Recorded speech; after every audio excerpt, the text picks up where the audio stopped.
Night சொன்னா தூக்கம் வர மாட்டேங்குது. கனவுல நசுப்பு பார்த்தா வரா. குட்டி பொண்ணா இது கனவுல நான் நிஜத்திலே வந்துட்டேன். அவனுக்கு மாத்திரை கொண்டு வந்திருப்பேன், சாப்பிடுவா. ஏனே நசுப்புப்பா உனக்கு கொஞ்சம் கூட மனசாட்சி இல்லையாடி? டெய்லி ஒரு மாத்திரை கொடுத்தா நான் எப்படி உங்களுக்கு இருக்கு? டே லைன் மண்டியா இந்த நசுப்பா என்னை மாத்திரை சாப்பிட சொல்லி ரொம்ப டார்ச்சர் கம்டாடா. நீ எங்க இருந்தாலே கிளம்பி உடனே ஹாஸ்பிட்டல் போடா. மச்சா நீ போனை வை மச்சா, 2 நிமிஷத்துல வரா. ஸ்கேண்டா லைன் மண்டியா 2 நிமிஷத்துல வரான்னு சொல்லிட்டு 2 மணி நேரம் கழிச்சு வர. என் மேல பாசம் மேலடா உனக்கு. மச்சா நீ கவலையப்படாத, நர்சு பொண்ணை வேலையை விட்டு அனுப்பிடலாம். என்னையோட பயன்படுத்துறீங்க? இரா போய் சுத்தம் பண்றான். வாடி வா போய் போலீஸ கூப்பினோரா. நான்லாம் யாருக்கும் அடங்காத வண்டியே. வாங்க பாலை போட்டு விட்டு கீழே நிறைய உள்ள வைக்கிறேன். வாங்க உங்களை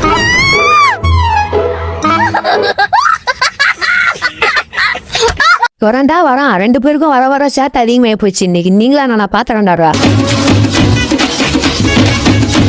ஹை நம்மளுக்கு பிடிச்சப்பட்டா இருக்கே, போய் நாமளும் டான்ஸ் போடுவான்.